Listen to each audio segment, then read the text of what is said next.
La nieve castigaba la estepa aquel 12 de enero de 1943, transformando las afueras de Stalingrado en un laberinto blanco y cambiante, donde el sonido viajaba de forma extraña a través del aire helado.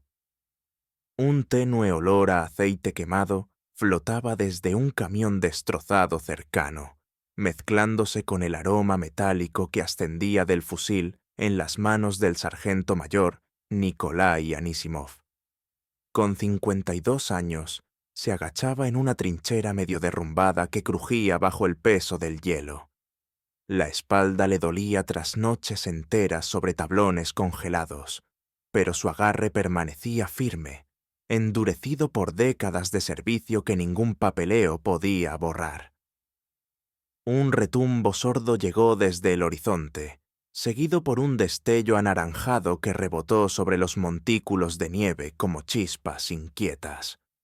Ráfagas de ametralladora crepitaron detrás de una hilera de cobertizos en ruinas, cada estallido cortando el viento con chasquidos metálicos y afilados. Anisimov hundió más el hombro en la pared de la trinchera mientras pequeños gránulos de hielo se deslizaban por su cuello. El frío le mordía la piel como agujas, pero se obligó a respirar despacio, sintiendo cómo cada exhalación se convertía en una pequeña nube antes de disiparse en la oscuridad. Sombras se movían junto a la línea de árboles, casi invisibles entre la nieve arremolinada. Exploradores enemigos avanzaban en un trote bajo y esforzado, abriéndose paso por los montículos con pasos cuidadosos y medidos. Sus siluetas se fundían con la tormenta hasta que una bengala trazó un arco en el cielo, bañando el campo de batalla en un resplandor azul fantasmagórico. La súbita luz dejó al descubierto vigas astilladas, alambres de espino retorcidos y la nieve oscurecida por la sangre alrededor de un centinela caído, cuyo cuerpo yacía medio enterrado cerca del puesto de comunicaciones. La bengala siseó al descender, y el silencio extraño que siguió se volvió más pesado que la artillería que solía estremecer el suelo. Anisimov escuchó intentando reconocer el paso familiar de botas amigas, pero solo respondió el viento, silbando por las grietas de la trinchera como un aviso lejano. Su batallón se había dispersado durante el contraataque de la noche anterior, dejando únicamente una cadena delgada de hombres defendiendo el flanco.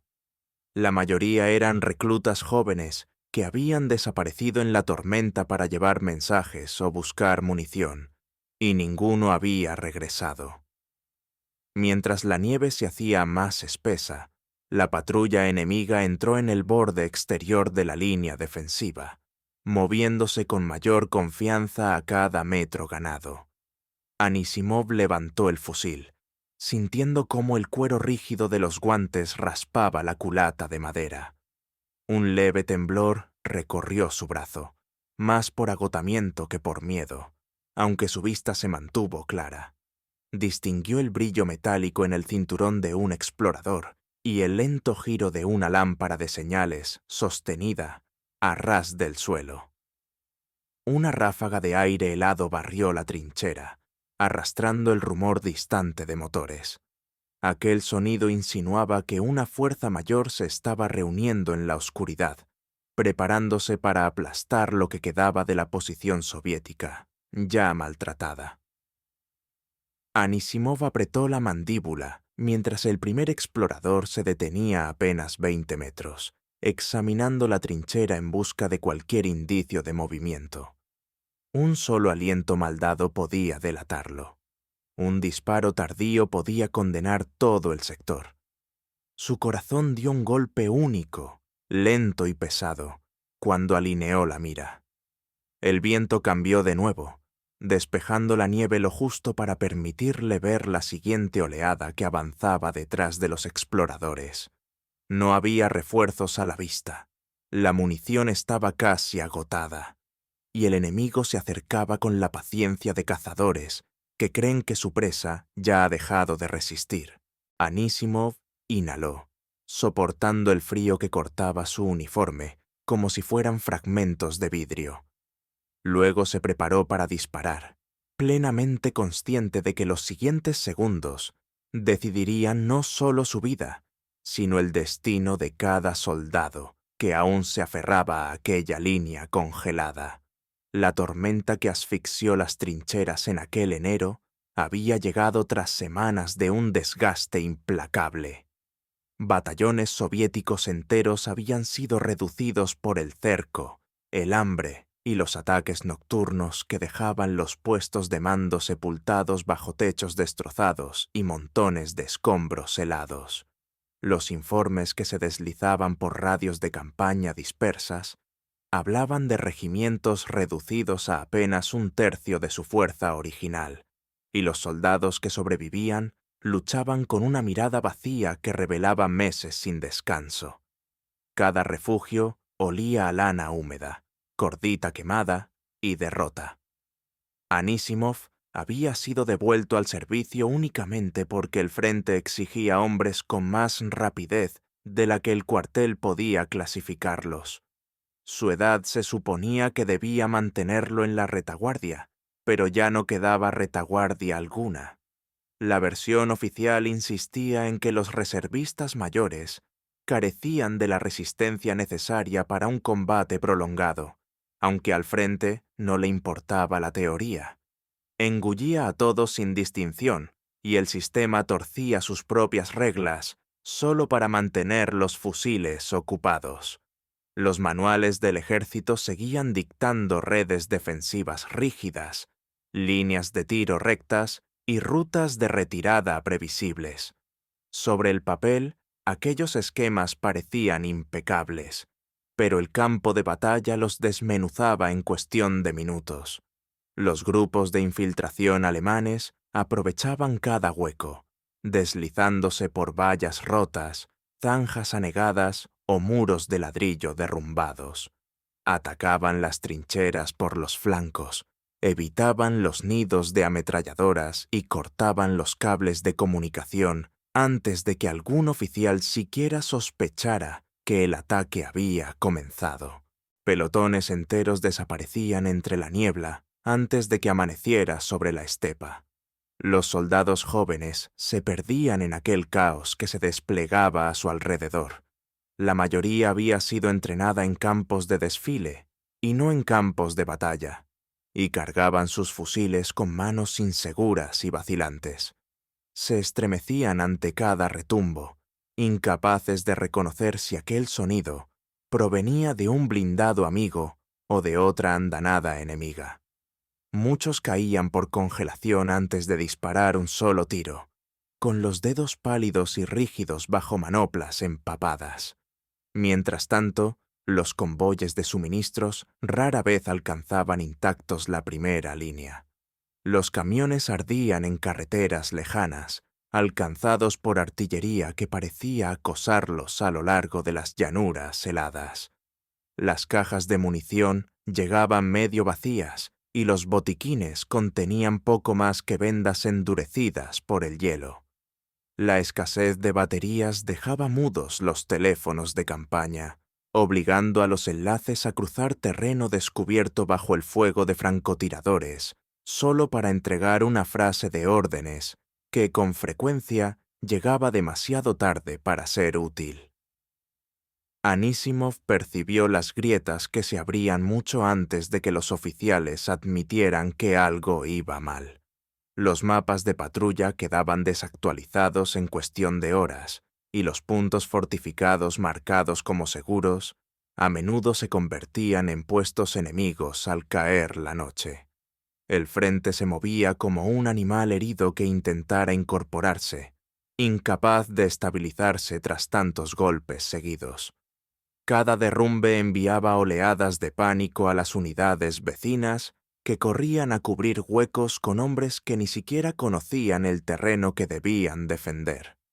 Su propia compañía, antes orgullosa y completa, se parecía ahora a una formación esquelética que luchaba por sostener un terreno labrado por meses de bombardeos.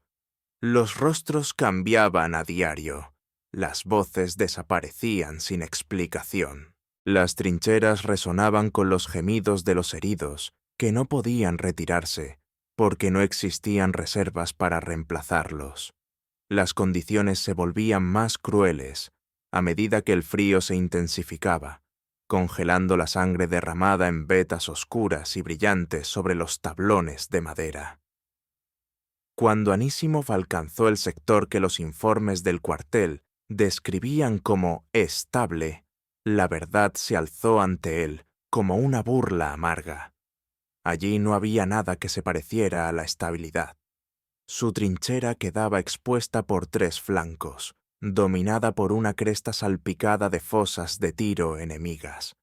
La nieve bajo sus botas contenía el rastro enmarañado de las incursiones nocturnas que habían atravesado las filas vecinas, dejando escondites de equipo abandonado enterrados entre los montículos. El golpe final llegó al comprender que el cuartel esperaba que aquella compañía exhausta mantuviera la línea sin refuerzos durante al menos 10 días. Aquella orden dejaba clara la magnitud de la crisis. Confirmaba que el sistema se estaba quedando sin respuestas, obligando a los hombres a enfrentarse a un enemigo que crecía en fuerza con cada hora que pasaba.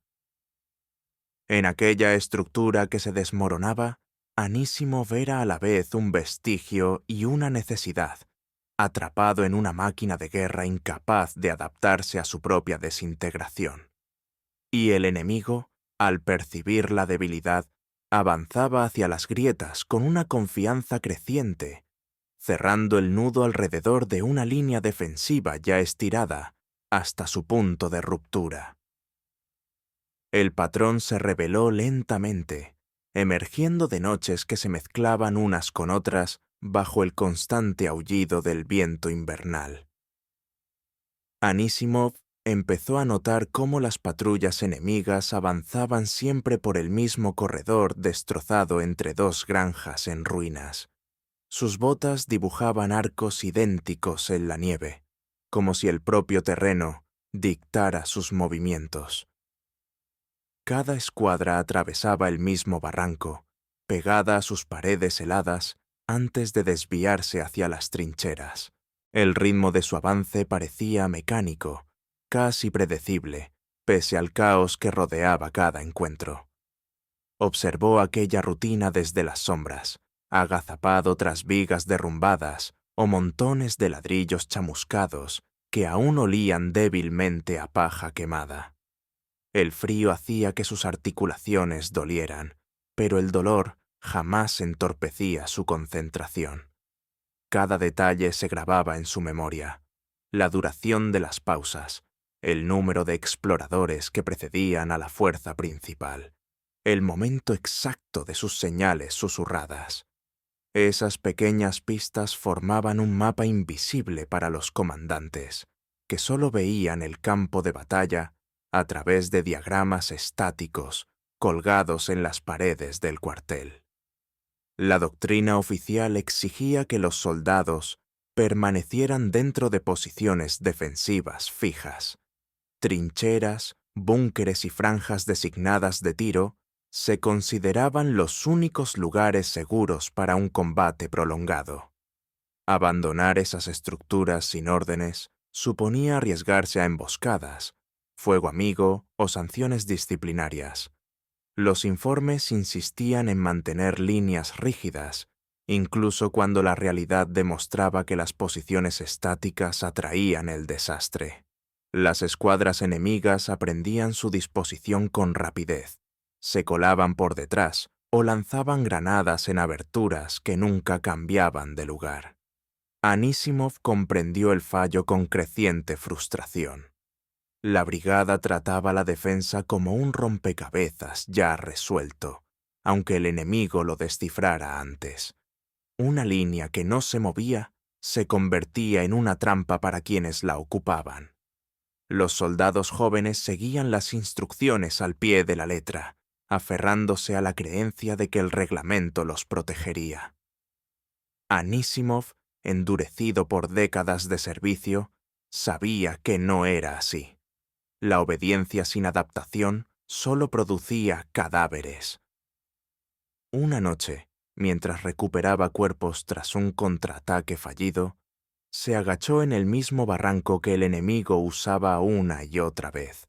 La luna se reflejaba en el hielo, iluminando pequeños tramos de nieve intacta donde las huellas terminaban de forma abrupta. Fragmentos de metralla relucían bajo la luz pálida, y el silencio se volvía opresivo, extendiéndose sobre el terreno congelado como un aviso. Se ocultó detrás de una viga caída y descubrió que aquel punto lo protegía a la perfección de las ruinas de la granja. En ese instante, la idea cristalizó con una claridad abrumadora. Un soldado apostado allí podría atacar a la patrulla desde una distancia tan corta que la retirada sería casi imposible. El concepto contradecía cada norma escrita en los manuales. Exigía abandonar la trinchera, arrastrarse por un terreno imprevisible y disparar desde puestos improvisados sin protección formal alguna. Implicaba actuar solo, sin permiso ni coordinación. El riesgo de ser descubierto por unidades propias o por el reconocimiento enemigo era enorme. Sin embargo, la ventaja potencial superaba todos los peligros. Un único tirador bien situado podía deshacer la formación de la patrulla e impedir sus infiltraciones antes de que alcanzaran las trincheras. El miedo cayó sobre él con una fuerza inesperada. Un movimiento mal calculado lo marcaría como insubordinado, o, peor aún, temerario. Los mandos podían degradarlo, enviarlo a batallones de castigo o culparlo de cualquier pérdida derivada de abandonar su puesto asignado. La duda lo roía, susurrando que un soldado viejo no tenía derecho a desafiar doctrinas creadas por oficiales más jóvenes y educados. Pero el recuerdo de tumbas recientes endureció su determinación. Demasiados reclutas habían caído porque confiaron en planos en vez de en instintos. Demasiados puntos fortificados habían colapsado bajo tácticas que ignoraban la transformación constante del campo de batalla. Anísimov comprendió que la inacción acarreaba una pena más pesada que la desobediencia. La única pregunta que quedaba era si tenía la fortaleza para actuar pese a las consecuencias. Regresó a la trinchera antes del amanecer, con la nieve aferrada a su abrigo y las botas empapadas. La decisión reposaba en su pecho como un peso frío que no quería derretirse. Pondría a prueba la idea en la próxima oportunidad, sin importar lo que exigiera el cuartel. La línea necesitaba resultados, no documentos, y ya no le importaba quién se opusiera. La siguiente patrulla enemiga se enfrentaría a un defensor que no habían previsto, alguien que se negaba a pelear siguiendo sus expectativas. La primera oportunidad llegó bajo una luna que colgaba baja y pálida sobre el barranco helado. Anísimov salió de la trinchera antes del anochecer, arrastrando 2 fusiles y un fardo de cargadores envueltos en una manta rasgada para amortiguar cualquier ruido. El aire le quemaba la garganta con cada respiración, y la nieve chirriaba bajo sus botas pese a sus pasos cuidadosos. Avanzó lentamente por el borde del barranco, dejándose caer en la depresión que había estudiado tantas noches. El suelo se sentía como hierro bajo sus rodillas, y la escarcha se filtraba a través de sus pantalones hasta dejarle las piernas entumecidas. Apartó una fina capa de hielo del tronco caído y se colocó detrás de él. Un tenue olor a sangre seca impregnaba la madera, arrastrado por ráfagas que venían de las granjas en ruinas. El silencio pesaba como una tapa de plomo, roto solo por el chasquido afilado de disparos lejanos que resonaban por la estepa. Anísimov dejó un fusil al alcance de la mano y cargó el otro, con los guantes rígidos raspando el metal helado. Obligó a sus manos temblorosas a mantenerse firmes, aunque cada movimiento enviaba una punzada de dolor a través de los dedos. La oscuridad se espesó cuando las nubes de nieve cruzaron el cielo. Poco después, oyó el crujido familiar de botas acercándose por el barranco, un ritmo inconfundible. Un silbido bajo cortó el viento, seguido del roce del metal contra la roca. Los exploradores enemigos avanzaban en formación compacta, confiados en la protección que ofrecía el barranco. Sus siluetas parpadeaban entre las sombras, moviéndose con la precisión de quienes habían repetido ese trayecto incontables veces. Anísimov apretó la culata y levantó el cañón. Cuando el guía de la patrulla pasó junto a un grupo de ramas rotas, exhaló y apretó el gatillo. El primer disparo estalló en el aire frío, rebotando con un eco cortante. La bala golpeó la nieve junto al explorador, levantando una nube de polvo blanco. Sus guantes lo habían traicionado, demasiado rígidos para un tiro delicado. Una maldición se asomó en su garganta, ahogada al instante por el pánico al ver cómo la patrulla se detenía y escudriñaba la oscuridad. Rodó hacia un lado, deslizándose tras un montículo de tierra congelada. El movimiento raspó su abrigo contra el hielo dentado, desgarrando la tela, pero lo colocó en un ángulo más bajo. Con el corazón martilleando, levantó otra vez el fusil y disparó. Esta vez el tiro dio en el blanco y el explorador cayó con un golpe amortiguado por la nieve. El segundo soldado se quedó paralizado, atrapado entre el miedo y la duda. Anísimov disparó de nuevo, el retroceso sacudiéndole el hombro, y la patrulla se dispersó en caos. Una bengala estalló encima de ellos, inundando el barranco con un resplandor azul y áspero. Las sombras se fracturaron en figuras duras, mientras la luz hacía visibles cada arista y cada grieta. El destello le punzó los ojos, pero se lanzó detrás del tronco, sintiendo astillas rasparle la mejilla al pegar la cara a la madera. Las balas cortaron el aire, zumbando sobre su cabeza con el siseo de insectos enfurecidos. La nieve estalló en pequeños surtidores a su alrededor, mientras la patrulla disparaba a ciegas hacia el eco de sus tiros. Se arrastró hacia el segundo fusil, avanzando a ras del suelo por la mezcla helada hasta alcanzarlo. Su abrigo se empapó al instante, helándole la espalda hasta la columna. La bengala se apagó, dejando el barranco sumido en una oscuridad más densa tras el resplandor cegador. Levantó el segundo fusil y abrió fuego en ráfagas cortas y controladas, disparando contra sombras que corrían entre las rocas. Cada tiro empujaba a la patrulla más atrás, frustrando su intento de reorganizarse.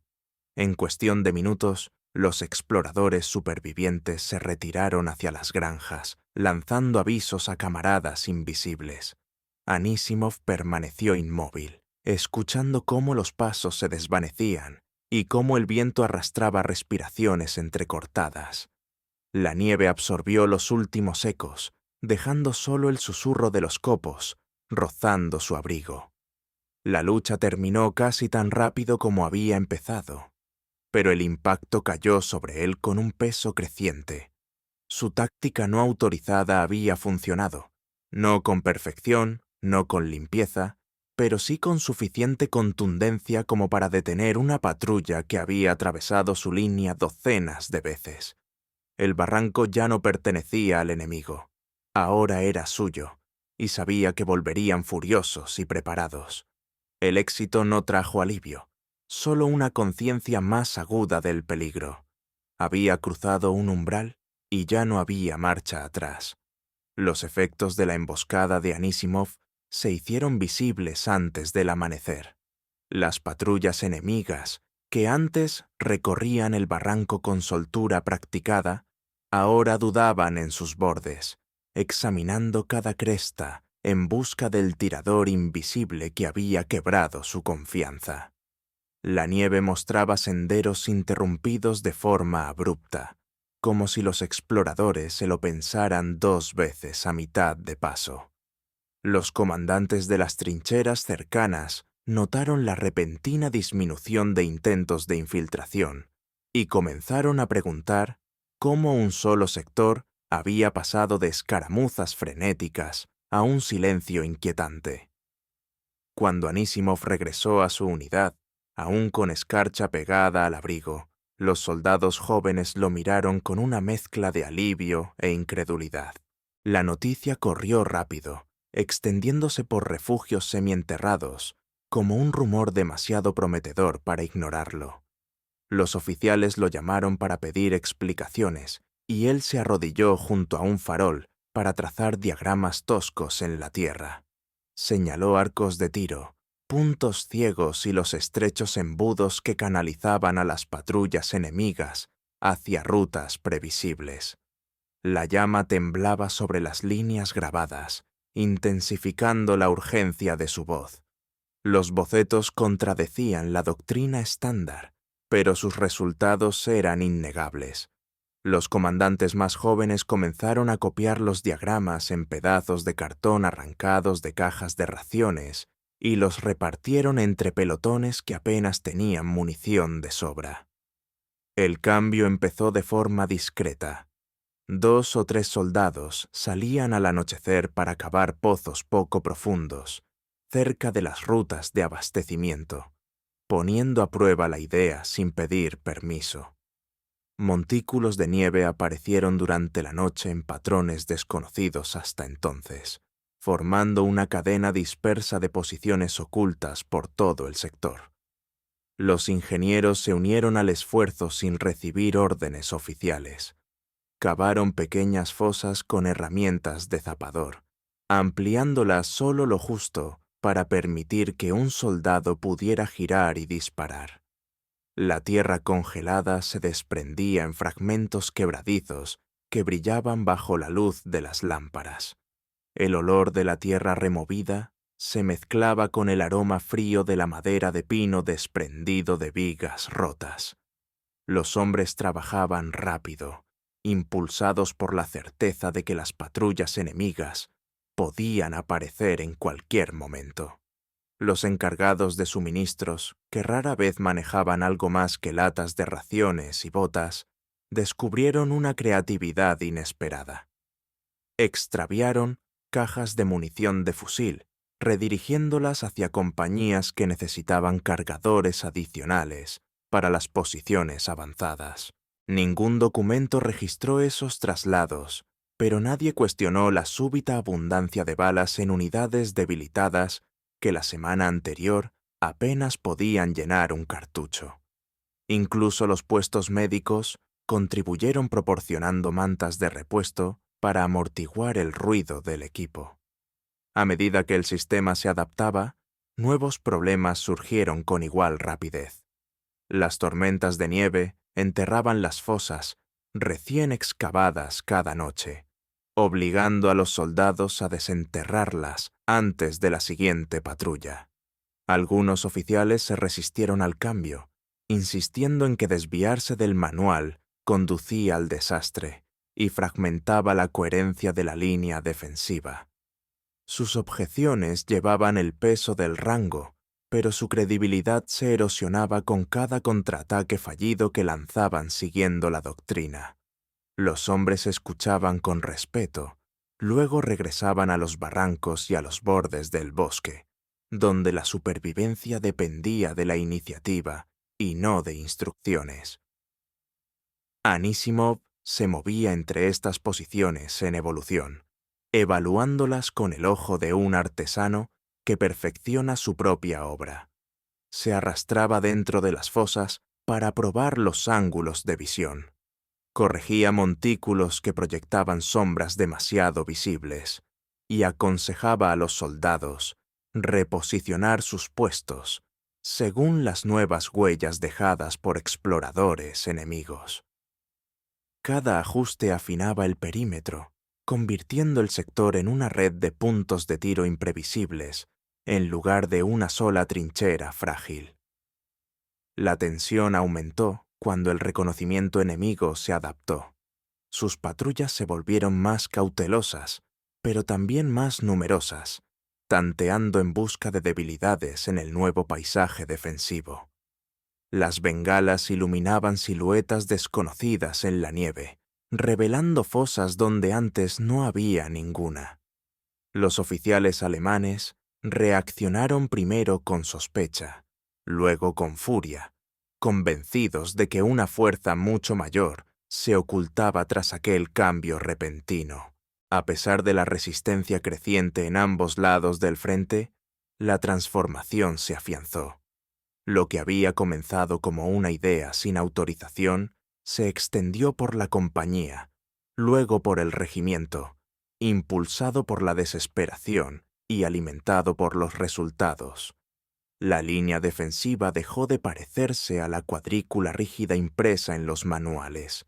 Se convirtió en un sistema vivo, moldeado por la necesidad y sostenido por hombres que se negaban a esperar permiso para sobrevivir.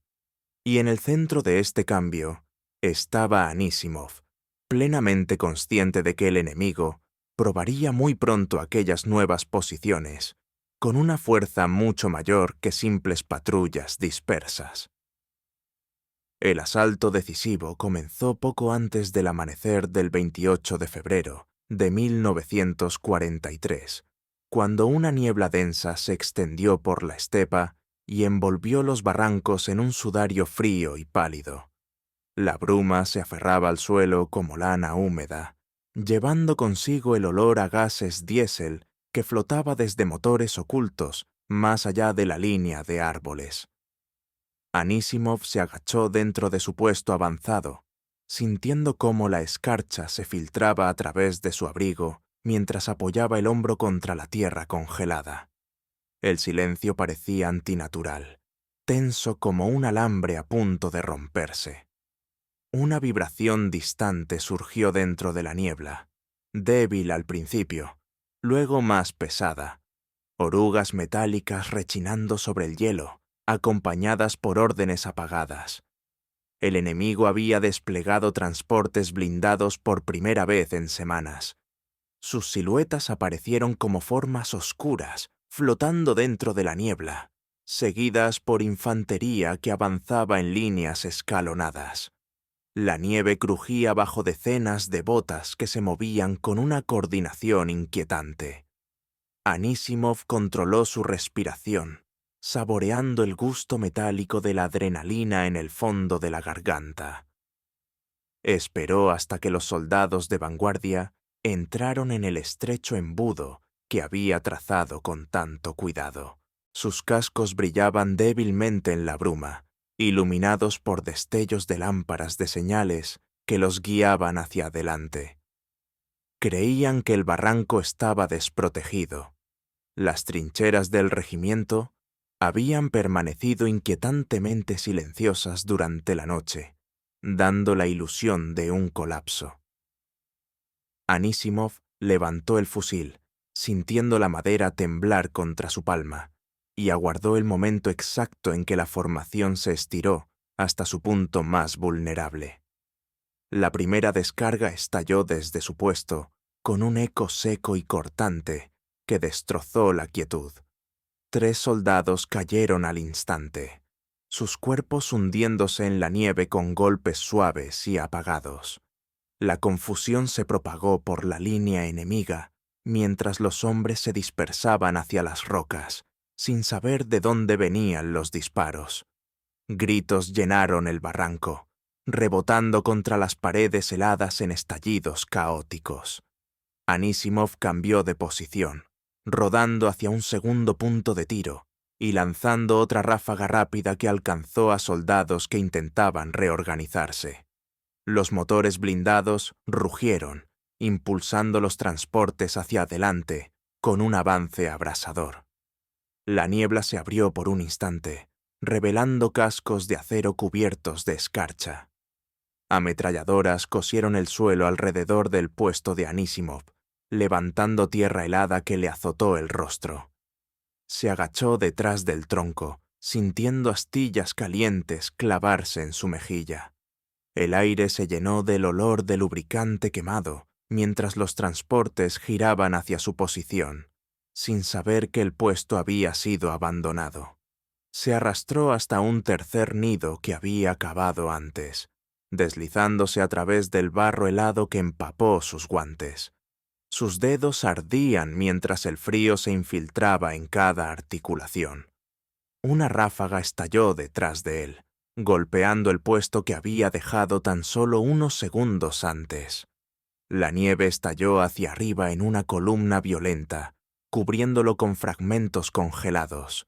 Se limpió los ojos y disparó de nuevo, apuntando a la infantería que se había adelantado demasiado respecto a sus blindados. Sus tiros desgarraron el flanco enemigo, obligándolos a retroceder hacia los transportes. El enemigo intentó reorganizarse, pero la niebla ocultaba los movimientos de Anísimov con una precisión despiadada. Se desplazaba de un nido a otro, disparando desde ángulos distintos cada pocos segundos. Su fusil retumbaba por el barranco en ritmos imprevisibles, creando la ilusión de varios tiradores ocultos. El pánico se extendió entre las fuerzas atacantes mientras sus formaciones se desmoronaban bajo un fuego implacable y certero. Los minutos se alargaron, pesados como plomo. Los transportes vacilaron, sus comandantes reacios a avanzar a ciegas dentro de una zona de muerte que ya no comprendían. Sus motores rugían sin convicción, como si las máquinas mismas intuyeran el peligro escondido en la bruma. Las unidades de infantería gritaban órdenes contradictorias, algunas exigiendo avanzar, otras implorando una retirada inmediata. El intento de ruptura flaqueó, luego se derrumbó por completo. Cuando los refuerzos finalmente alcanzaron la cresta, encontraron el asalto estancado entre equipo abandonado, fusiles esparcidos y cuerpos medio enterrados bajo la nieve acumulada. El enemigo se había retirado a la niebla, arrastrando a sus heridos en oleadas desesperadas, dejando el barranco nuevamente en un silencio extraño. Anísimov se apoyó en la pared helada de su puesto, con el pecho agitado y las manos temblando por el frío y el agotamiento. La escarcha se adhería a su bigote y el aire a su alrededor apestaba a pólvora quemada. Su línea avanzada había resistido, no por número, no por órdenes, sino gracias a una táctica nacida en la desobediencia y perfeccionada bajo el fuego. Y en lo profundo de la niebla, el enemigo comprendió al fin que el viejo soldado no era un obstáculo. Era la barrera que no podían romper. Los ecos de la batalla se desvanecieron lentamente, dejando atrás un paisaje moldeado por el fuego y la escarcha. El humo permaneció en el aire durante horas, desplazándose en cintas delgadas que llevaban el áspero olor del combustible quemado a través del barranco. Cuando por fin se disipó la niebla, apareció toda la magnitud de la destrucción. Fusiles destrozados medio enterrados en la nieve, abrigos rasgados congelados en la posición en que cayeron, y tierra removida marcada por huellas frenéticas. El silencio que se asentó sobre el sector resultaba antinaturalmente pesado, como si el propio suelo hubiera absorbido los gritos y se negara a liberarlos. Los refuerzos avanzaron con cautela entre los restos, sus botas crujiendo sobre los escombros helados. Muchos se detuvieron al llegar a los puestos de Anísimov, observando las estrechas hendiduras que se habían convertido en el centro de una tormenta que apenas comprendían. Los oficiales tomaron notas mientras los camilleros examinaban las posiciones, intentando reconstruir cómo un solo hombre había contenido un asalto respaldado por blindados.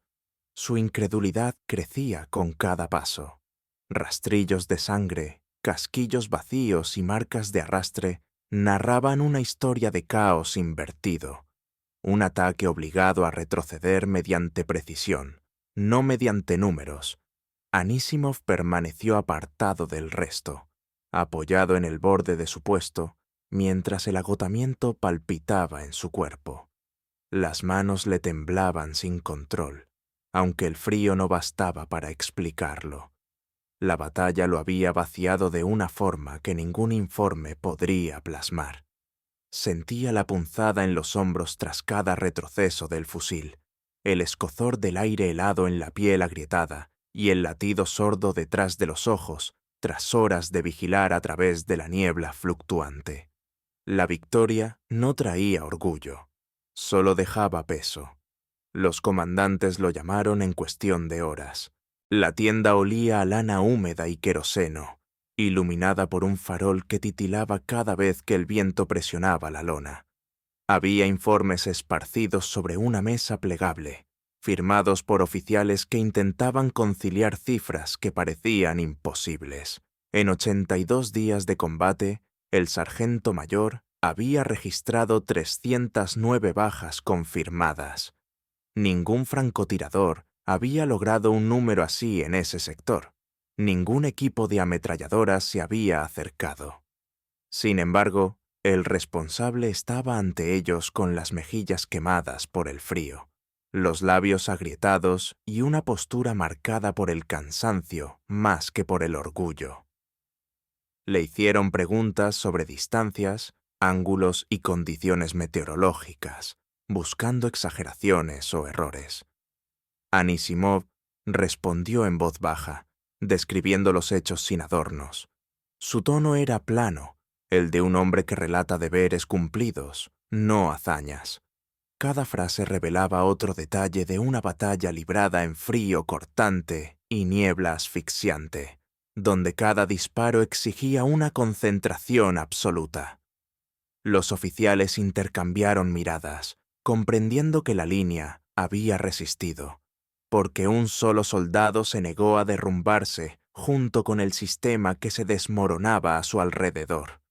Los elogios llegaron, aunque a él le parecieron fuera de lugar. Los soldados le daban palmadas en el hombro, susurrando que sus acciones habían salvado sus posiciones, su munición y sus vidas. Los reclutas más jóvenes lo miraban con una mezcla de admiración y temor, incapaces de entender cómo un hombre del doble de su edad había soportado lo que ellos apenas superaron. Pero Anisimov aceptó las gracias con los ojos bajos, consciente de que cada felicitación le recordaba vidas arrebatadas, no vidas salvadas. Cuando cayó la noche, volvió solo al barranco. El frío se intensificó, convirtiendo cada exhalación en una nube que brillaba bajo la luz de la luna. Se arrodilló junto al tronco que lo había protegido durante el ataque y hundió su guante en la nieve. La tranquilidad resultaba engañosa. Bajo la superficie quieta permanecían los recuerdos de cuerpos que caían, gritos sofocados y el ritmo frenético del combate. Nada en aquella calma borraba esos ecos. El ejército redactaría informes. Los comandantes enviarían recomendaciones para medallas. La historia enumeraría sus logros con cifras precisas. Pero el hombre que libró la batalla solo sentía el peso persistente de la supervivencia, la carga que llega cuando la victoria exige todo, salvo celebración. Cuando la primavera finalmente suavizó los bordes del frente congelado, el barranco que antes había resonado con disparos se transformó en una cicatriz silenciosa sobre la tierra. El agua del deshielo corría por sus paredes, arrastrando fragmentos de madera astillada y casquillos oxidados hacia los pantanos bajos más allá de la cresta. El aire olía a tierra húmeda y hierba mojada, un contraste absoluto con el frío metálico y amargo que había dominado las batallas invernales. Los soldados que pasaban por la zona se detenían de manera instintiva, sintiendo el peso de lo ocurrido allí incluso meses después. Los investigadores militares llegaron poco después del deshielo. Desplegaron mapas sobre mesas improvisadas y recorrieron el terreno con reglas, cuadernos y cámaras. Sus informes detallaron cada aspecto del sistema defensivo improvisado por Anisimov. La ubicación de los puestos, los ángulos de tiro, las técnicas de camuflaje y la distribución irregular que confundía a las patrullas enemigas. Las fotografías capturaron más que posiciones.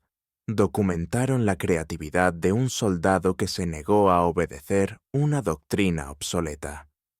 Los analistas estudiaron los esquemas con una seriedad reservada normalmente para operaciones a gran escala, conscientes de que la adaptación de un solo hombre había estabilizado un sector entero durante uno de los periodos más duros de la campaña. Los hallazgos se difundieron rápidamente por los canales del ejército. Los instructores de los campamentos de retaguardia comenzaron a integrar sus métodos en nuevas lecciones, haciendo hincapié en posiciones fluidas y desplazamientos rápidos en lugar de trincheras rígidas. Los reclutas practicaron disparar desde fosas poco profundas, cambiar de posición después de cada ráfaga y utilizar las irregularidades del terreno como escudos naturales. Los manuales que antes elogiaban líneas rectas incluyeron ahora bocetos que recordaban los diagramas rudimentarios que Anísimov había dibujado en la Tierra durante los días más oscuros del invierno. Su enfoque se extendió mucho más de lo que él mismo hubiera imaginado, impulsado por la necesidad y confirmado por los resultados. Sin embargo, el reconocimiento significaba poco para él. Cuando el frente avanzó hacia el oeste y su regimiento fue trasladado a un sector más tranquilo, Anísimov solicitó quedarse con los soldados jóvenes que habían luchado a su lado. Compartían barracones estrechos impregnados del olor a lino húmedo y aceite de máquina, y él pasaba las tardes reparando fusiles, ajustando correas gastadas y enseñando a los reclutas a calcular el viento, observando cómo se inclinaba la hierba en los taludes. Hablaba poco, pero cuando lo hacía, sus palabras llevaban la claridad brusca de la experiencia ganada a un precio que pocos comprendían. A veces llegaban visitantes del cuartel general para entregar reconocimientos oficiales. Traían certificados pulidos, felicitaciones estampadas con firmas de oficiales y cartas del mando superior alabando su resistencia. Una delegación incluso intentó registrar su testimonio para fines de archivo. Él declinó con cortesía, insistiendo en que la atención debía centrarse en los hombres que habían sostenido la línea con él, no en un soldado envejecido que simplemente hizo lo que las circunstancias exigían.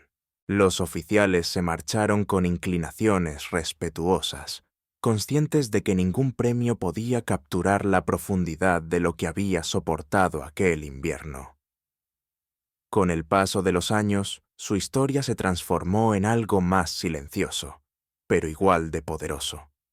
Los veteranos que habían servido con él repetían fragmentos de las batallas en murmullos junto a los fogones del barracón, añadiendo sus propios recuerdos a la creciente leyenda.